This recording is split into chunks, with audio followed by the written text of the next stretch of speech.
Perkenalkan, nama saya Benri Irawan. Unit kerja saya SDN Kolam Kiri, Kecamatan Manaraya.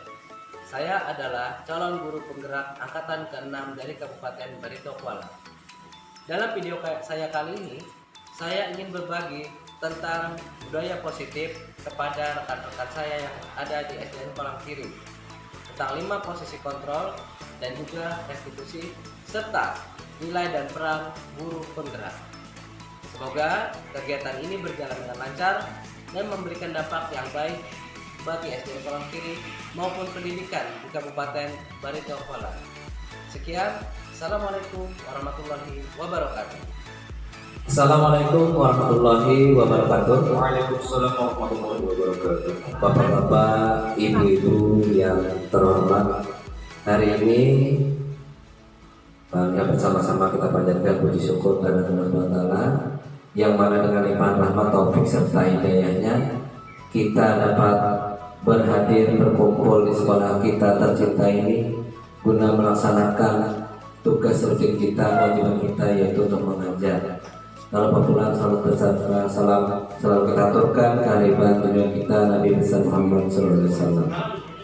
Bapak-bapak, ibu yang saya hormati, saya meminta waktunya sebentar untuk berbagi apa yang sudah saya dapatkan selama beberapa minggu ini dalam pendidikan calon guru penggerak angkatan ke-6 Kabupaten Barito Kuala. Langsung saja Bapak Ibu, selama mengikuti kegiatan guru penggerak ini ada beberapa hal, bahkan banyak hal yang sudah saya dapatkan, baik itu dalam proses pembelajaran maupun dalam diri saya pribadi. Yang pertama dari diri saya pribadi, yaitu adanya pemahaman dasar tentang filosofi pendidikan yang disampaikan oleh Bapak Pendidikan kita, yaitu Ki Hajar Dewantara, bahwa pendidikan yang sebenarnya itu adalah pendidikan yang berpihak kepada murid.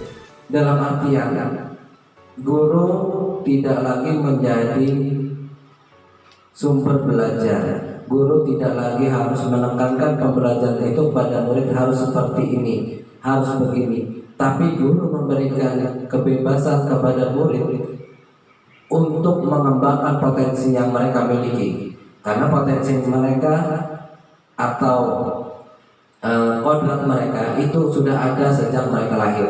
Mau jadi apa mereka nantinya, itu sudah ada pada diri siswa. Seperti yang disampaikan oleh instruktur yang memberikan materi kepada kami, bahwa siswa itu memiliki kodrat alam dan kodrat zaman. Itu berdasarkan filosofi dan pemikiran dari Bapak Ki Hajar Dewantara.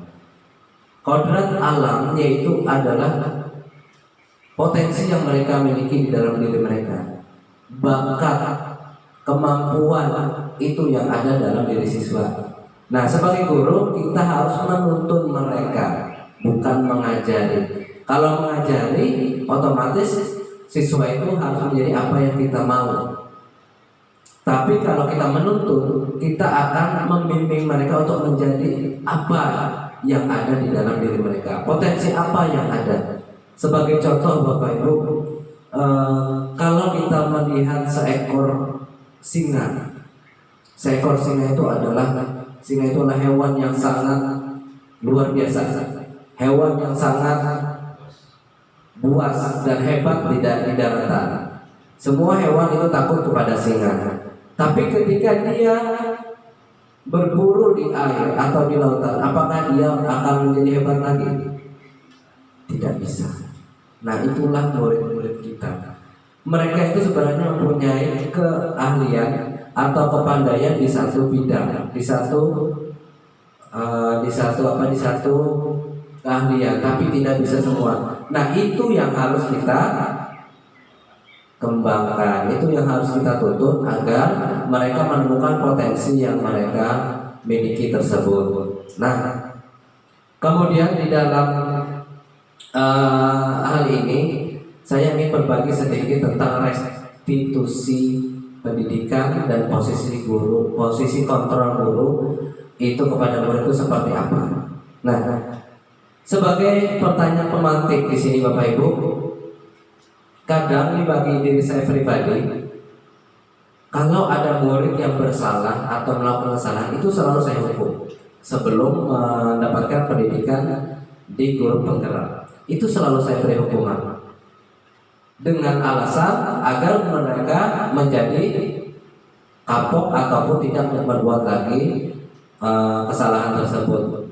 Ternyata itu semua adalah kekeliruan di dalam pendidikan. Sebagai contoh, yang pertama, hukuman yang tidak menyenangkan dapat mendisiplinkan anak. Setuju tidak kita dengan pernyataan ini? Bapak Paksi setuju tidak? Kalau kita mengikuti pendidikan yang lalu, memang banyak yang mengikutinya. Ya. Kita mungkin kalau sekarang ya. Nah, betul. Misalnya, kalau anak kita beri hukuman membersihkan WC, itu kan sesuatu yang tidak dia suka. Nah, dalam pikiran kita dengan melakukan itu dulu, itu akan mendisiplinkan dia. Misalnya dia datang terlambat, besoknya pasti takut datang terlambat.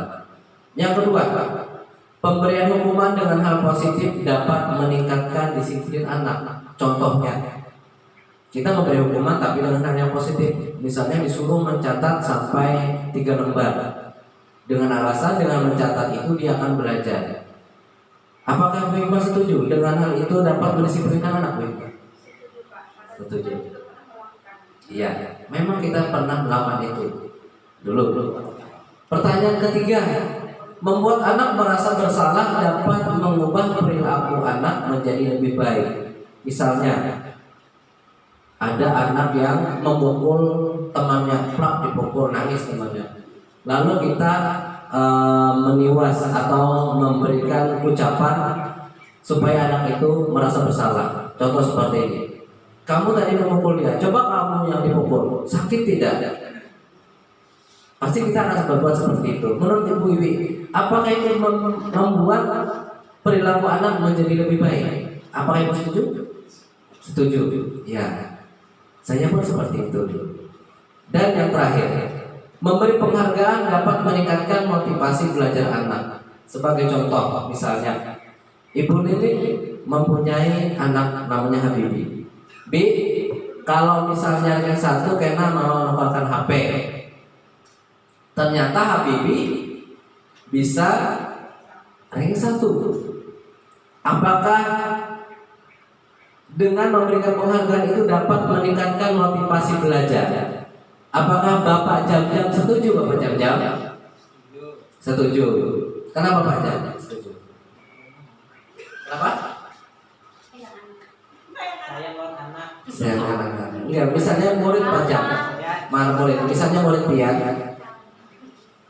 Misalnya dia bila juara 1 lomba lari akan mendapatkan bonus dari guru olahraga. Apakah Pak Jam setuju dengan itu akan meningkatkan motivasi belajar anak? Setuju. Setuju. Terima kasih atas jawabannya. Ya, dalam pembelajaran itu memang dari dulu ya pemikiran kita itu sebenarnya ada yang berhasil, tapi tidak sesuai dengan pemahaman dan filosofi pembelajaran dari Bapak Ki Hajar Dewantara. Contoh yang pertama tadi, hukuman yang tidak disenangi anak akan membuatnya disiplin. Sebenarnya itu akan menjatuhkan mental mereka. Itu dari filosofi pendidikan. Kenapa demikian? Karena mereka akan takut. Akhirnya segala sesuatu yang penting bagi mereka itu akan ditinggalkan demi agar tidak dihukum. Nah, di situ sehingga pentingnya bagi guru itu tidak lagi memberikan hukuman kepada siswa yang melakukan kesalahan. Lalu bagaimana caranya? Nanti akan saya terangkan. Yang kedua, apa tadi yang kedua?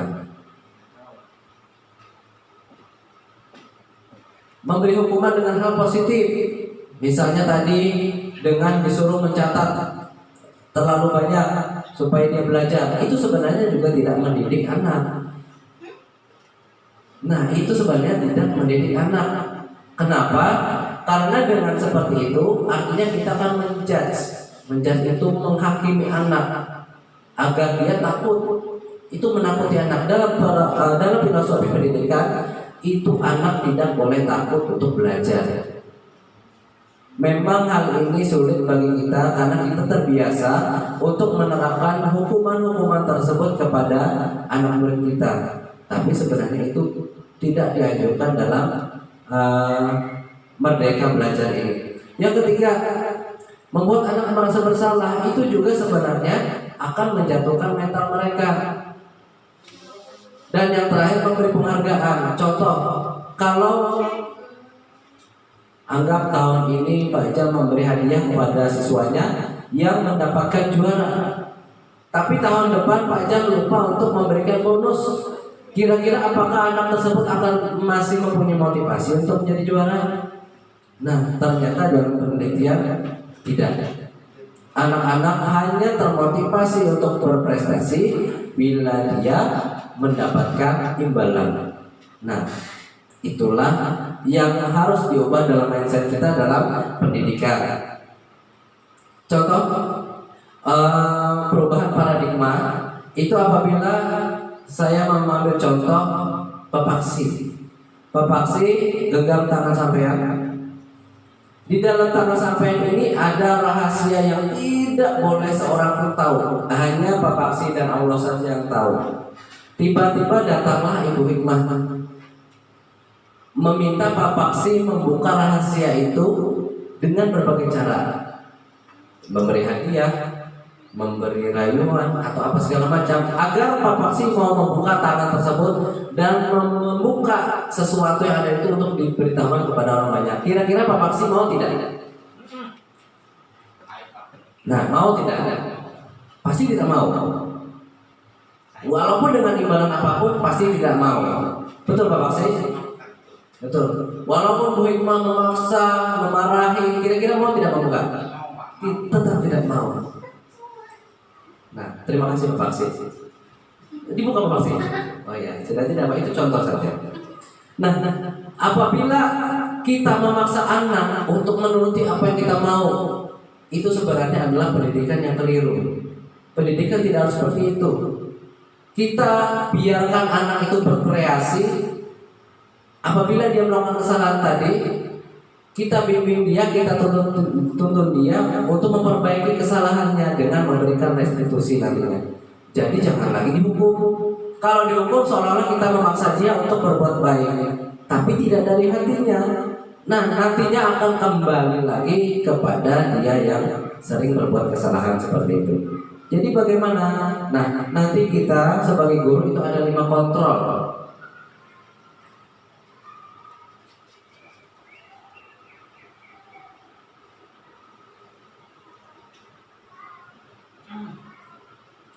Nah, ini restitusi.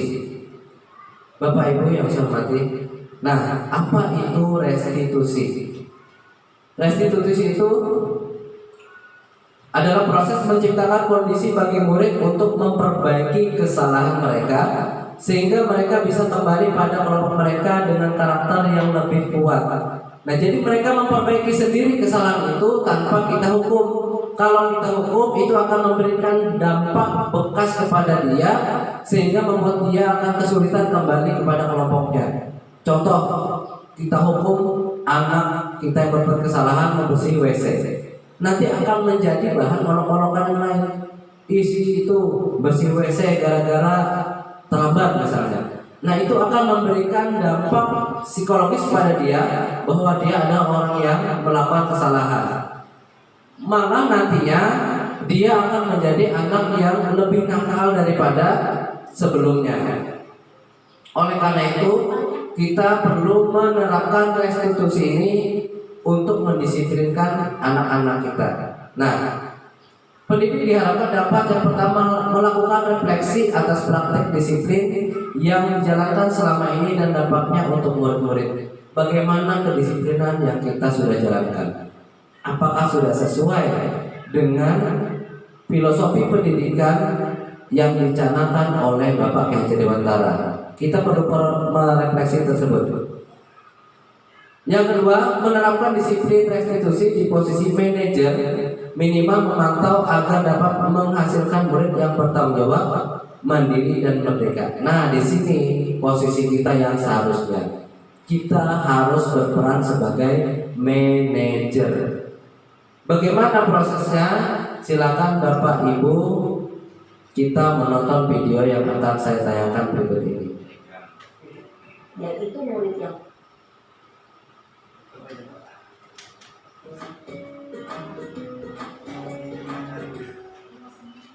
sangat bahagia Ibu dan Bapak guru hebat dalam penerapan disiplin positif restitusi.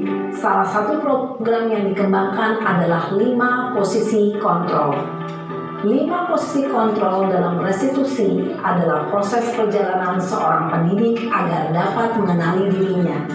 Pada video kali ini, kita akan membahas tentang 5 posisi kontrol yang dikembangkan oleh Diane Dawson dan contoh penerapannya.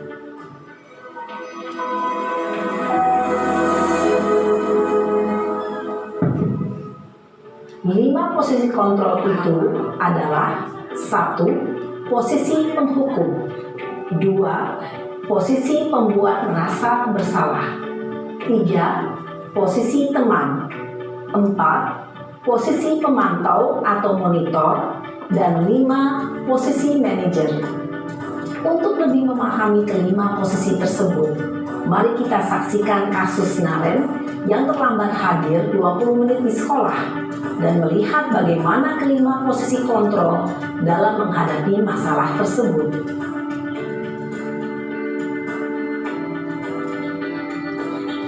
Pertama, posisi guru sebagai penghukum.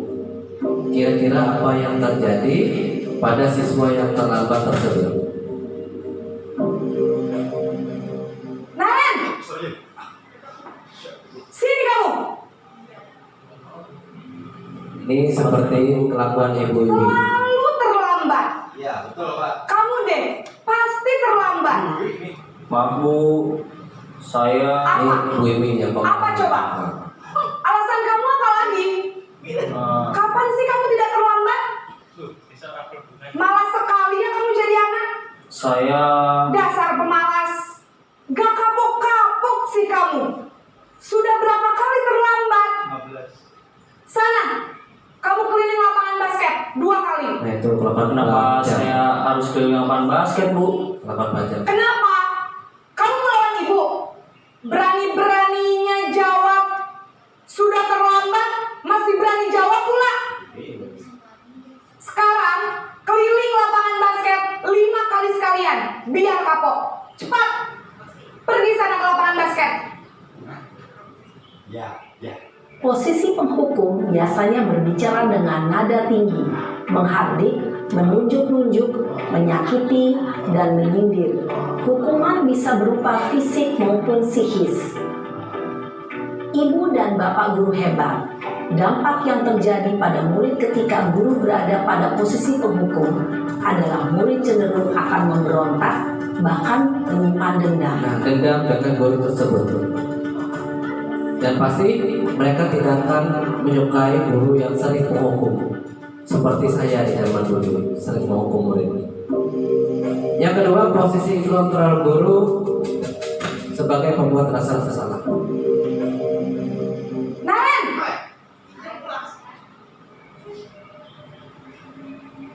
Selamat pagi Bu. Naren, kamu kenapa terlambat lagi, nak? Ya Tuhan, Naren. Seperti Kamu ibu senang ya bikin ibu susah ya?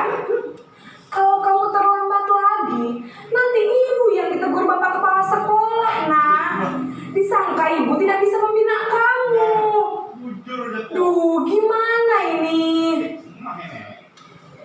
Maaf Bu. Duh, Gusti Naren. Kamu suka ya kalau ibu ditegur bapak kepala sekolah? Terus, sekarang ibu harus tulis apa ini di buku absen? Ini kamu sudah sering terlambat loh. Ibu harus apa coba? Maaf Bu. Maaf sekali. Ya sudah, lain kali jangan bikin ibu susah lagi ya nak ya. Ibu tidak akan kuat lagi kalau kamu begini terus. Bisa jantungan kalau ibu ditegur bapak kepala sekolah. Sana cepat kelas. Maaf ya Bu, maaf sekali. Posisi pembuat rasa bersalah berbicara dengan nada tenang, cenderung lembut. Namun kata-kata yang diutarakan membuat murid merasa menjadi orang yang gagal, memandang buruk dirinya sendiri, merasa tidak berharga, dan tidak sanggup membahagiakan orang lain. Ketika guru mengambil posisi pembuat rasa bersalah, murid akan menganggap dirinya yang bersalah dan ia akan menyimpan emosi negatif tersebut di dalam dirinya. Selanjutnya posisi kita sebagai teman.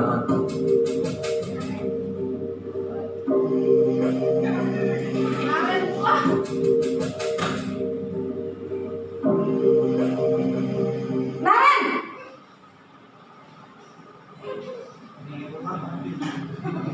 Selamat pagi Bu. wah, sudah jam berapa ini nak? Terlambat lagi ya sayang. Iya Bu, habis ibu saya lupa bangunkan saya Bu. Kamu malah menyalahkan ibu kamu. Kamu bukannya anak yang larinya paling kencang. Kok terlambat sih? Iya Bu, saya memang terlambat bangun tadi. Jadi biarpun saya lari kencang, tetap gak kekejar Bu. Ya sudah sana. Nanti lain kali larinya lebih kencang lagi ya. Biar gak terlambat lagi. Bikin seneng ibu. Demi ibu. Bisa kan? Bisa lah Bu. Pak Irfan. Ya sudah sana masuk kelas. Ibu beresin urusan absen kamu. Kamu ini ada-ada saja. Posisi guru sebagai teman dengan tidak. Dalam posisi teman, guru berbicara dengan nada suara ramah, akrab, cenderung bersenda gurau untuk menjaga suasana tetap santai. Murid akan merasa senang, aman, dan akrab dengan guru. Identitas yang tercipta adalah identitas sukses atau berhasil. Namun, perlu diingat, karena ini masih dorongan eksternal, maka ada faktor ketergantungan dari murid kepada orang tertentu. Di sini, guru absennya, sehingga di lain waktu, murid bisa berperilaku baik, namun hanya kepada orang-orang tertentu saja. Selanjutnya posisi keempat sebagai pemantau.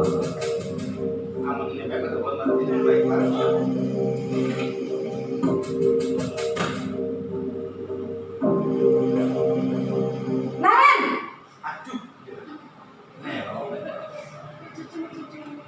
Selamat pagi Bu. Naren, apa peraturan sekolah kita tentang jam berapa kita harus masuk sekolah, nak? Kita harus di sekolah jam 7 Bu. Iya betul, sekarang sudah jam 7.20. Naren sudah tahu konsekuensinya jika terlambat hadir. Paham Bu, saya harus tinggal kelas pas jam istirahat selama 20 menit. Iya benar, konsekuensinya demikian. Jadi nanti jam 9.30 pas istirahat, kamu harus tinggal di kelas, kerjakan tugas tambahan untuk ketertinggalan kamu, ya? Baik Bu. Posisi pemantau mengandalkan penghitungan atau data untuk mengontrol murid. Guru mengarahkan murid berdasarkan peraturan dan konsekuensi. Seorang pemantau menunjukkan bahasa tubuh dan ekspresi wajah yang datar dan cenderung formal.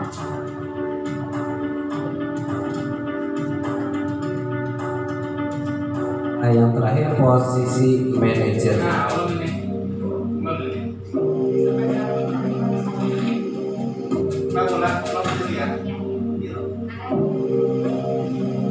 Naren,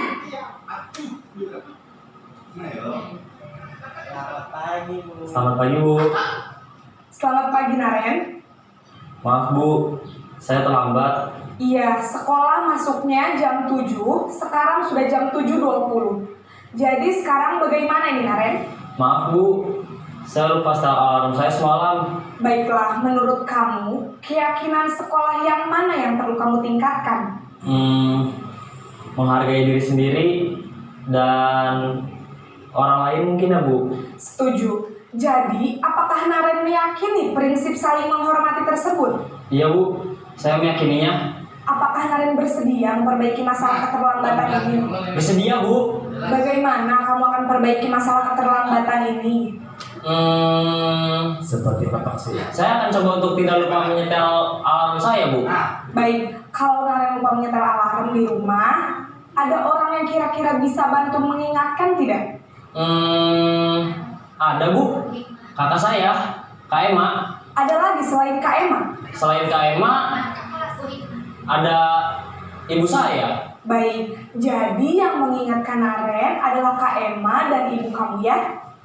Kira-kira akan mulai set alarm kapan nih Naren? Setelah pulang sekolah, akan segera saya lakukan. Baik, jadi Naren akan setel alarm untuk bangun besok pagi dan akan diingatkan oleh kakak dan ibunda Naren ya. Ada lagi yang mungkin perlu dilakukan Naren agar tidak terlambat bangun lagi? Tidak ada, Bu. Baik Naren, terima kasih untuk kerjasama kamu. Sekarang kamu perlu kembali ke kelas untuk belajar. Baik, Bu. Terima kasih. Posisi manajer adalah posisi kontrol yang disarankan untuk membimbing murid memiliki sikap disiplin yang positif, yaitu murid yang mandiri, bertanggung jawab, dan dapat memecahkan masalah. Tujuan dari posisi ini adalah agar murid dapat berefleksi atas tindakannya. Guru akan dengan tulus memberikan pertanyaan-pertanyaan bermakna, sehingga membuat murid dapat belajar dari kesalahannya dan mencari sebuah solusi untuk menyelesaikannya. Ibu dan Bapak guru hebat, setelah mengamati adegan kelima posisi kontrol tadi, kira-kira posisi mana yang paling ideal? Posisi mana yang dapat menunjang motivasi intrinsik murid? Ya, tentu posisi manajer. Posisi ini memang posisi ideal yang ingin dituju setiap pendidik. Pada posisi inilah, guru dapat menerapkan disiplin positif yang berpihak pada murid, yang memerdekakan murid. Perjalanan seorang pendidik tentunya tidak mudah untuk sampai pada posisi seorang manajer. Namun, tujuan kita pasti, yaitu menciptakan murid-murid yang mandiri, merdeka, dan bertanggung jawab. Semoga penggambaran 5 posisi kontrol yang telah diperlihatkan ini dapat menjadi ajang refleksi bagi kita semua, agar dapat terus mengasah dan menerapkan disiplin positif yang memerdekakan murid. Mari terus berlatih dan bersemangat. Selamat menerapkan. Salam dan bahagia Ibu dan Bapak guru hebat.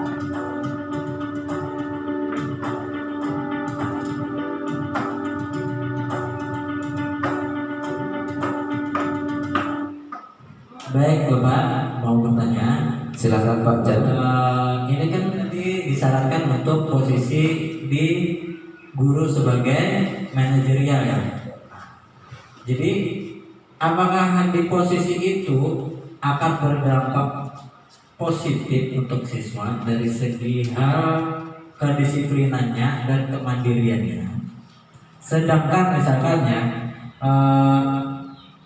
untuk beberapa siswa itu pola pikirnya itu berbeda-beda. Betul. Mungkin ada salah satu siswa yang bisa menangkap itu, tapi ada juga salah satu siswa yang bakal mungkin terulang lagi. Betul. Nah, bagaimana dari segi manajerial ini untuk mengatasinya? Ya, terima kasih Pak Jam atas pertanyaan yang sangat bagus. Jadi sebelum kita mengajar, guru adalah seorang pendidik, perlu garis bawahi. Jadi sebelum kita mengajar, yang perlu kita garis bawahi, kita harus tahu karakteristik murid-murid kita. Setelah kita mengetahui, kita akan lebih mudah dalam mengontrol, kemudian memanajer mereka bagaimana cara menangani apabila ada siswa yang mendapatkan masalah atau berbuat masalah seperti tadi. Betul kata Pak Jam, tidak semua murid itu akan melakukan hal itu. Nah, disitulah peran guru pentingnya untuk selalu melakukan manajerial dengan cara yang seperti dicontohkan tadi. Tidak ada di situ posisi guru sebagai penghukum, tidak ada membuat rasa bersalah, kemudian tidak ada guru itu memberikan pemantau. Pemantau itu tadi seperti memberikan apa ya, aturan kepada siswa itu tidak ada. Jadi guru hanya membimbing dia, menyuruh dia untuk melihat di mana sisi salahnya dia. Jadi dia berpikir sendiri. Kalau dia sudah bisa pikir sendiri, kita berikan keyakinan bahwa yang dilakukannya itu sudah betul apa salah. Seperti yang dilakukan Alan tadi, dia bisa berpikir sendiri bahwa itu salah. Pasti semua murid tahu itu salah. Nah, bagaimana dengan murid yang nantinya akan mengulang lagi? Itulah yang harus kita lakukan, sabar. Kita ulang kembali. Dengan cara itu, insya Allah murid-murid kita akan bisa berlaku baik dan juga bisa menerapkan apa yang seharusnya pendidikan itu berjalan. Seperti itu, Pak. Ya. Terus kemudian seperti ini, Pak. Kadang ucapan siswa itu hanya dikeluarkan dari mulut saja, Pak. Tidak dari hati. Ya. Kadang dia menyadari dari hari itu doang. Ya. Terus dia lupa lagi. hari selanjutnya mungkin terulang lagi. Ya. Bagaimana caranya supaya siswa itu memang benar-benar menyadari kesalahannya? Itu tadi Pak. Ya memang dari hatinya, mengucapkan dari hatinya. Oh ini Pak, ulun salah Pak. Ulun hari ini terlambat Pak. Besok ulun kada menanti. Mungkin ulun besok lebih sungsung lagi Pak. Besok ulun bapak sungsung lagi Pak. Nah, tapi ternyata besoknya Terulang lagi. Nah, nanti itu namanya Pak Jam. Terima kasih atas pertanyaan Pak Jam. Itu namanya kita membuat kesepakatan atau keyakinan kelas. Jadi sebelum belajar, guru itu membuat kesepakatan dengan kelas, bukan aturan, tapi kesepakatan.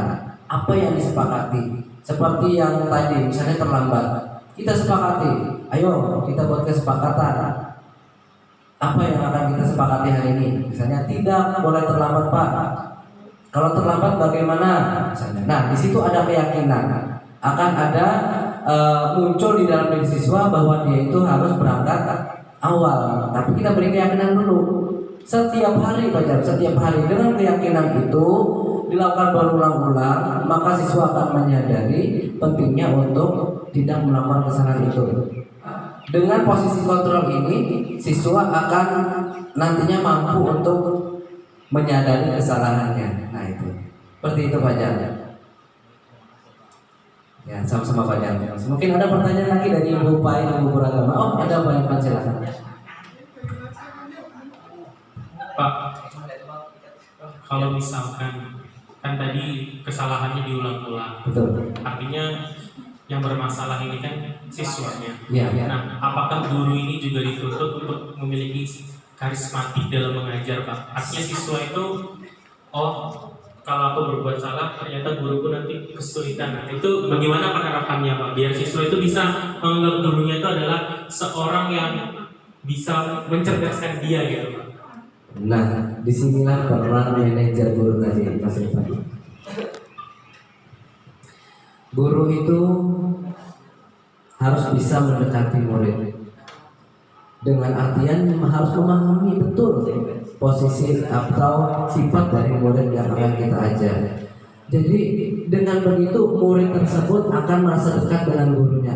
Bila sudah merasa dekat, otomatis takut untuk melukai hati sang guru. Nah di situ kita berikan keyakinan seperti tadi.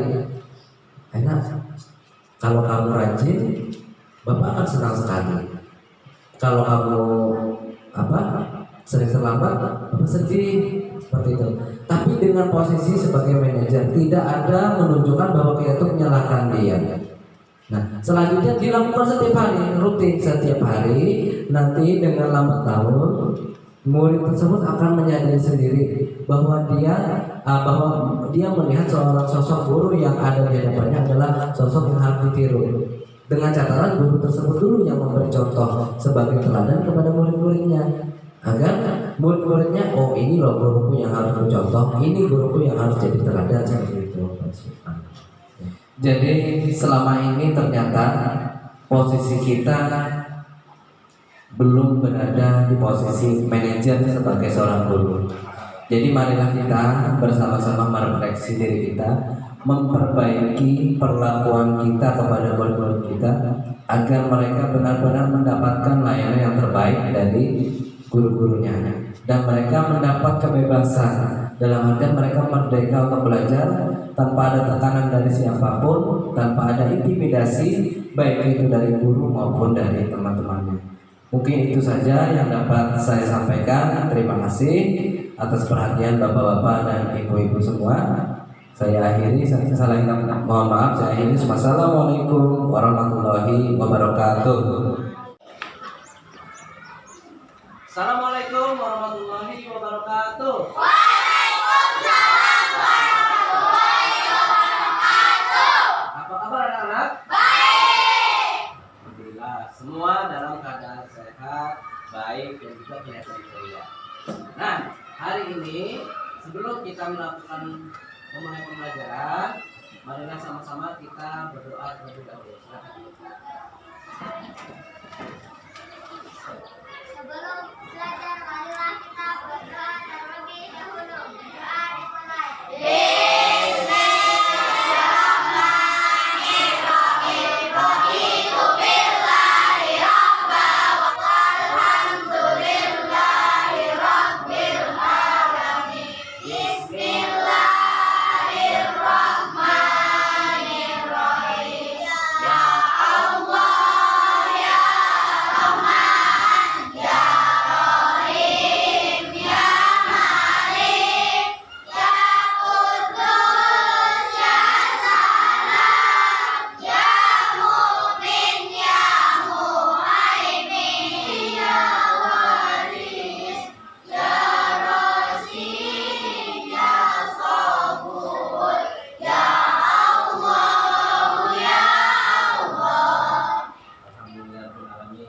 Yuk, kita semua berdiri.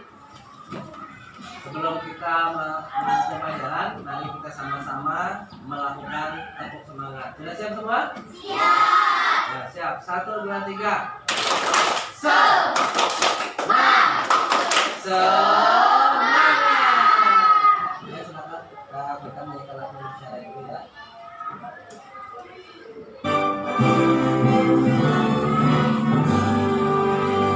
Indonesia tanah airku, Indonesia.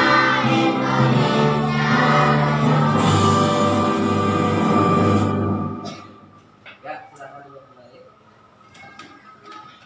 Seperti biasa, kita akan membuat kesepakatan kelas.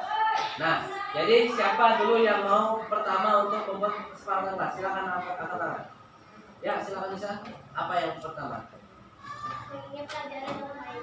Iya, Mengikuti pelajaran dengan baik. mengikuti pembelajaran dengan baik. Yang kedua, siapa lagi yang mau? Ya, silakan Adit. Saling menghormati sesama teman. Ya, saling menghormati sesama teman. Bagus. Terus yang ketiga, siapa lagi yang mau? Ya, silakan. Melaksanakan tugas piket bagi piket. Bagus. Yang keempat, siapa yang mau? Ya, silakan tidak. Keluar kelas harus izin, Pak. Ya, kalau mau keluar kelas harus. Izin. Terakhir ya, siapa yang mau? Ayo, yang kelima. Silakan Putri. Kalau guru menjelaskan yang lain tidak boleh berisik, Pak. Oh iya.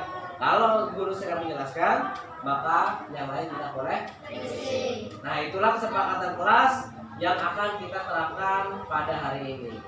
Nah, jadi setelah ini Bapak minta kalian membuat atau menyiapkan sebuah kertas kecil. Nah, di situ kalian silakan tulis perasaan kalian hari ini. Jika sudah selesai, silakan tempelkan di papan tulis. Nanti akan Bapak lihat.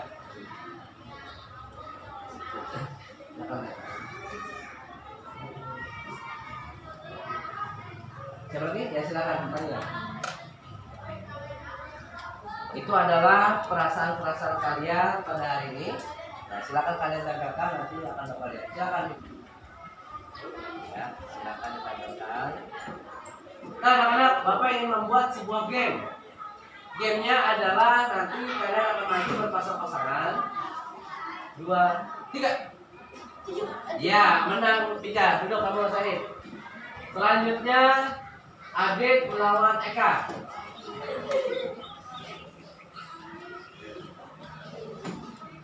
Ya. Siap. Yang menang nanti kita adu lagi siapa yang jadi dua. 1, 2, 3. Nah, dua Adit, Eka kalah. Eka duduk, Adit sini.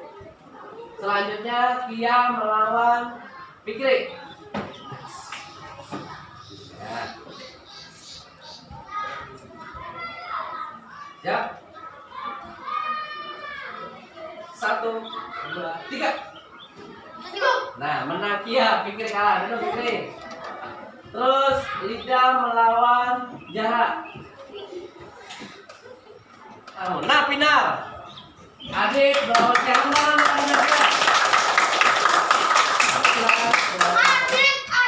Ya, berikan pada Adit saya.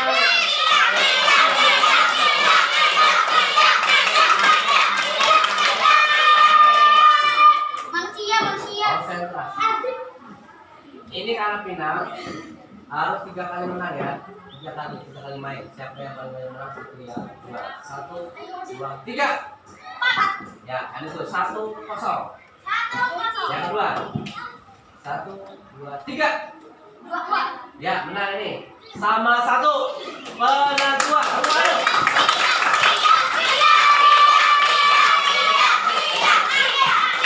1, 2, 3. Iya, betul ya. Tepuk tangan ya. Silakan duduk ya. Nah, apa tujuan permainan tersebut?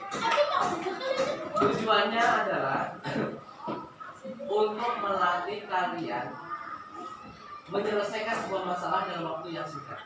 Itu kan Wa min syarri ghasiqin idza waqab wa min syarrin nafasati fil 'uqad wa min syarri hasidin idza hasad. La ilaha illallah wallahu akbar. Bismillahirrahmanirrahim. Qul a'udzu birabbin nas, malikin, ya